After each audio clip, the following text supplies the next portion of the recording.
Selamat pagi Bapak Ibu Saudara yang dikasihi Tuhan. Jumpa lagi bersama saya Pendeta Malia Mariettina Napoli yang saat ini bertugas sebagai pendeta jemaat di GPIB Jemaat Immanuel Samarinda, bakal jemaat Teluk Dalam Tenggarong Seberang. Senang bisa berjumpa dengan Bapak Ibu Saudara dan menyapa Bapak Ibu dalam bulan Telkes GPIB. Kiranya pada pagi hari ini Bapak Ibu semua berada dalam keadaan sehat dan tetap dalam pengharapan kepada Tuhan Yesus Kristus. Saat ini kita akan memulai berbagai aktivitas kita, namun sebelumnya mari kita renungkan firman Tuhan sebagai landasan dan pedoman dalam segenap langkah kehidupan kita. Mari kita mohon pertolongan Roh Kudus, kita bersatu dalam doa. Pada Allah pemilik kehidupan kami yang kami kenal dan sembah dalam nama Tuhan Yesus Kristus, sungguh kami mengucap syukur karena pada pagi hari ini kami boleh bangun dengan kekuatan baru yang datang daripada Tuhan. Pada saat ini kami akan merenungkan firman Tuhan yang adalah terang bagi jalan kami, dan kiranya Tuhan dalam tuntunan Roh Kudus menolong kami sehingga kami dimampukan untuk menjadi pelaku kebenaran firman-Mu. Berfirmanlah bagi kami semua ya Tuhan, karena kami siap untuk mendengar dan melakukannya. Amin. Bapak Ibu Saudara yang dikasihi Tuhan, pembacaan Alkitab pada pagi hari ini terambil dari Kitab Kejadian pasal 32 ayat 22 sampai dengan 25 yang menyatakan, pada malam itu Yakub bangun dan ia membawa kedua istrinya, kedua budaknya perempuan dan ke-11 anaknya, dan menyeberang di tempat penyeberangan sungai Yabok. Sesudah ia menyeberangkan mereka, ia menyeberangkan juga segala miliknya. Lalu tinggallah Yakub seorang diri, dan seorang laki-laki bergulat dengan dia sampai fajar menyingsing. Ketika orang itu melihat bahwa ia tidak dapat mengalahkannya, ia memukul sendi pangkal paha Yakub, sehingga sendi pangkal paha itu terpelecok ketika ia bergulat dengan orang itu. Demikianlah pembacaan Alkitab. Berbahagialah kita yang tidak hanya mendengar tetapi mau melakukannya dalam kehidupan kita sehari-hari. Bapak Ibu Saudara yang dikasihi Tuhan, hari ini kita kembali merenungkan kisah tentang hubungan antara adik dan kakak, yaitu hubungan antara Yakub dan Esau. Dan dalam kelanjutan kisah ini kita melihat bahwa di latar belakang perjalanan kehidupan Yakub, ia memiliki satu tantangan di mana ia merasa dihukum oleh kesalahannya sendiri, oleh karena ia mungkin pernah melakukan tipu daya kepada kakaknya sendiri. Dan hal itu menimbulkan ketakutan yang sangat. Kalau Bapak Ibu baca di pasal 32 ayat-ayat sebelumnya, itu menggambarkan bagaimana Yakub merasa sangat takut kepada Esau. Ketika Esau sedang berupaya untuk berjumpa dengan Yakub, Yakub merasa bahwa Esau akan melakukan hal yang jahat kepadanya. Sehingga di dalam ketakutannya itu, Yakub berjalan dengan pikirannya sendiri, bahwa ia membagi pasukannya menjadi dua pasukan, lalu ia menyeberangkan istri dan anak-anaknya, bahkan ia menyeberangkan segala harta miliknya, dan ia berada seorang diri di sana untuk berhadapan dengan Esau kakaknya. Semua itu dia rancangkan dalam upaya supaya seluruh pasukannya berada dalam keadaan aman, selamat. Anak istrinya, budaknya, juga harta miliknya juga berada dalam keadaan aman dan selamat. Semua itu dilakukan oleh Yakub karena ia berada dalam ketakutan yang begitu rupa, sehingga dia merancangkan berbagai hal untuk menyelamatkan dirinya. Nah, Bapak Ibu yang dikasihi Tuhan, dalam bacaan ini kita melihat bagaimana Tuhan ingin menunjukkan bahwa dalam perjalanan pergumulan Yakub itu, Yakub diingatkan agar ia tidak berjalan seorang diri. Ia tidak melangkah dengan pikiran-pikirannya sendiri. Sebab dalam bacaan ini kita melihat bagaimana Yakub bergumul dengan seorang pribadi yang dia tidak tahu siapa. Tetapi pada akhirnya di ayat yang ke-30 ya, Yakub menamai tempat itu Peniel, sebab katanya Yakub telah melihat Allah berhadapan muka, tetapi nyawanya tertolong. Dan disinilah kita melihat bagaimana Yakub berhadapan dengan Allah, dan Allah bertujuan untuk mengingatkan Yakub bahwa ketika ia menghadapi tantangan, ketika ia menghadapi ketakutan, ketika ia berupaya untuk menghadapi ketakutan-ketakutannya itu seorang diri, Tuhan ingin menampakkan diri dan menyatakan bahwa Tuhan selalu ada buat Yakub. Tuhan selalu menyertai, Tuhan selalu ada bersama-sama dengan Yakub. Sedangkan Yakub juga diingatkan bahwa dia tidak dapat berjalan sendiri. Dia disadarkan walaupun dia kuat, pangkal pahanya dibuat terplecok untuk menyadarkan bahwa dia tidak bisa berjalan dengan kekuatannya sendiri. Ia tidak bisa mengatasi semua ketakutan-ketakutan, bahkan menghadapi Esau dengan kehebatan dan kekuatannya, pemikiran-pemikirannya sendiri.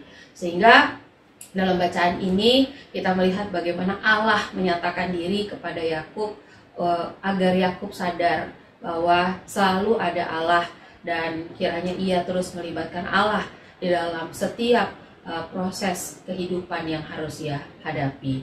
Nah, Bapak Ibu Saudara yang dikasihi Tuhan, firman Tuhan ini mau mengingatkan bagi kita semua dalam menghadapi hari-hari hidup yang kita jalani. Mungkin kita menghadapi berbagai ketakutan-ketakutan, kita menghadapi berbagai tantangan demi tantangan, atau adakala kita harus menjalani hukuman atas kesalahan atau konsekuensi dari kesalahan yang pernah kita lakukan.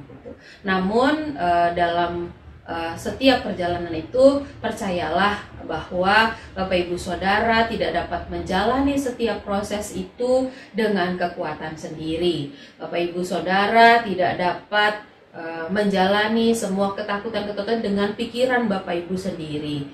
Tetapi biarlah kita menyadari bahwa dalam segenap tantangan, persoalan, dan ketakutan-ketakutan yang kita miliki, di situ ada Tuhan yang selalu ada dan beserta, bahkan memberikan kekuatan. Tuhan pasti memberikan jalan keluar yang terbaik. Mungkin dalam pikiran kita punya cara atau perencanaan dan pemikiran-pemikiran yang baik menurut kita. Namun apakah dalam perencanaan dan pemikiran itu kita melibatkan Tuhan? Nah, maka dalam bacaan ini kita diingatkan agar kita tidak seperti Yakub yang mengandalkan pikiran, kekuatan, kemampuan, dan perencanaan kita sendiri. Tetapi biarlah kita terus menghadirkan Tuhan di tengah-tengah setiap proses kehidupan yang Tuhan izinkan, bahkan ketika kita menghadapi ketakutan sekalipun. Bapak Ibu yang dikasihi Tuhan, contohnya dalam kehidupan secara khusus jemaat di bakal jemaat Teluk Dalam, dalam kehidupan berjemaat, tentunya kita menghadapi berbagai masalah, tantangan, juga ketakutan-ketakutan. Satu kali jemaat bakal jemaat Teluk Dalam pernah menyatakan kepada saya, sudahkah kita mampu, Bu Pendeta, untuk menjadi jemaat yang mandiri? Dalam perencana Bajem Teluk Dalam akan dilembagakan pada tanggal 27 Agustus jika Tuhan berkenan.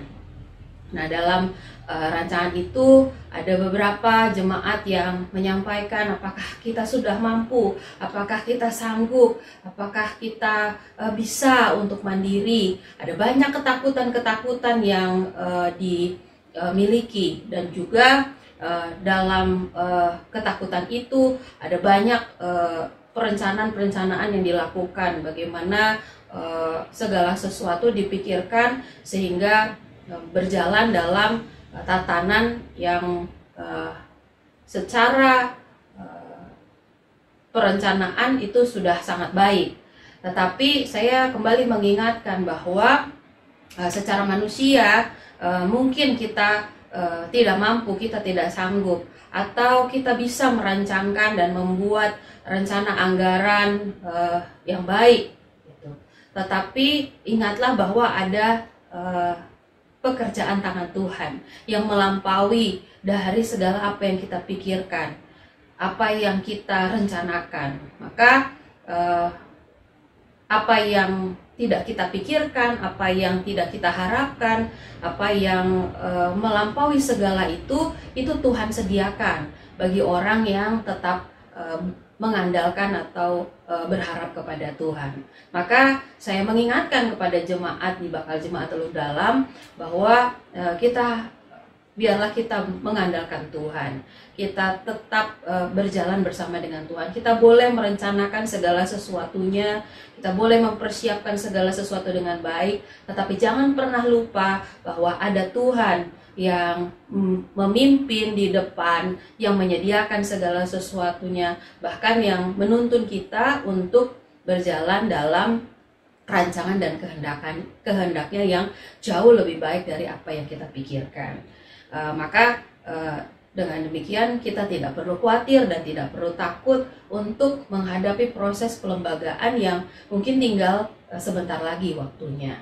Nah, Bapak Ibu yang dikasihi Tuhan, jika jemaat di Bakal Jemaat Teluk Dalam ini juga terus diingatkan untuk hidup dalam mengandalkan Tuhan, meyakini akan kehadiran Tuhan yang selalu ada dalam kehidupan berjemaat, maka saya juga mengimani untuk setiap Pospelkes yang ada di berbagai wilayah pelayanan GPIB, dimanapun Bapak Ibu Saudara ditempatkan dengan berbagai pergumulan gereja, juga bagi jemaat-jemaat di kota-kota besar yang mungkin saat ini sedang mengalami berbagai krisis, sehingga mengalami ketakutan dan berupaya untuk merencanakan berbagai hal agar tidak terjadi kesulitan demi kesulitan yang semakin besar. Firman hari ini mau mengingatkan bagi kita semua bahwa percayalah ada Tuhan yang tidak pernah meninggalkan setiap jemaatnya dalam setiap proses pembangunan, pelayanan, dan kesaksian.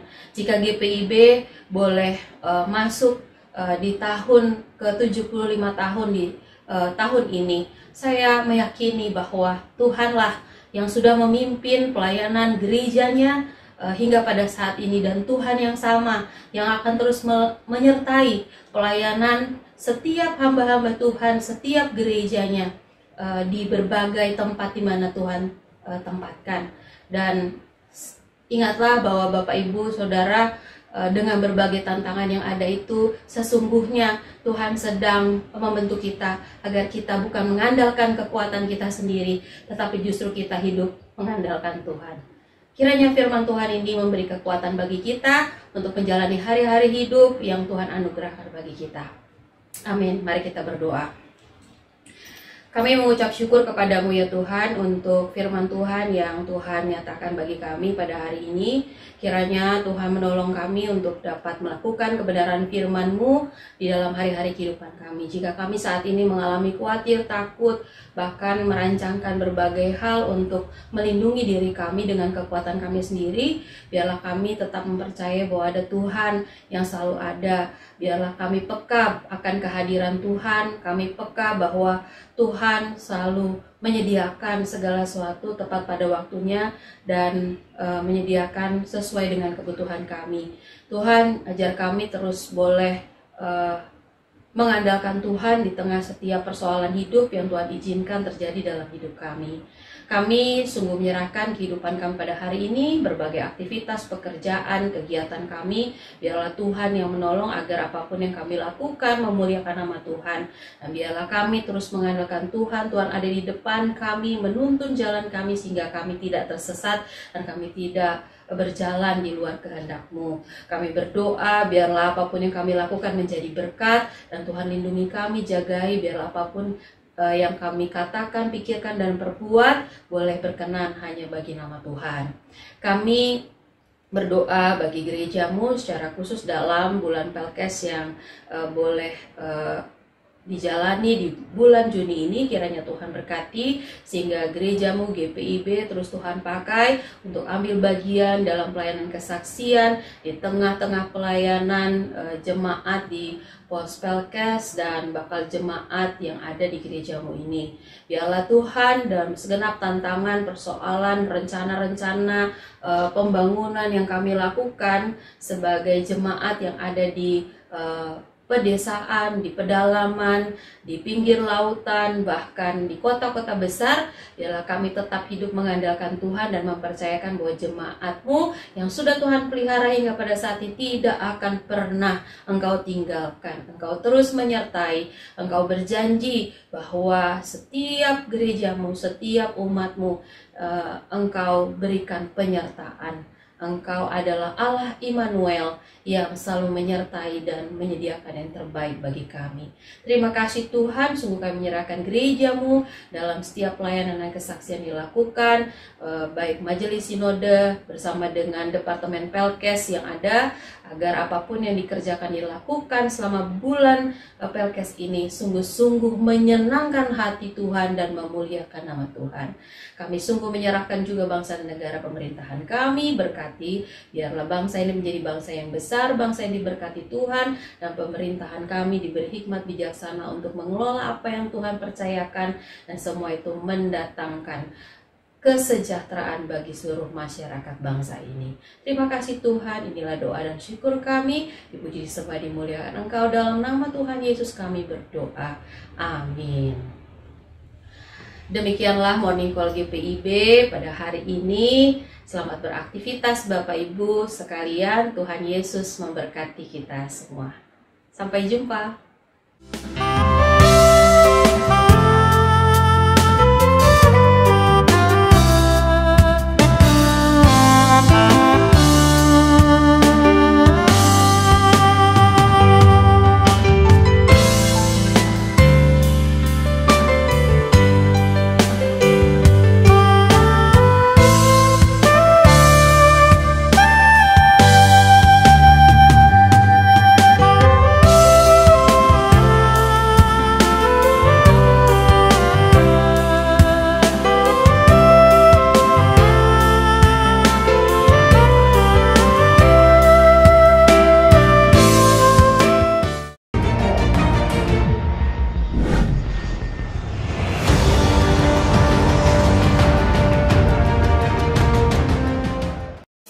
Sekolah Tinggi Ilmu Kesehatan, Gria Husada Surabaya, membuka penerimaan mahasiswa baru tahun ajaran 2023 sampai 2024.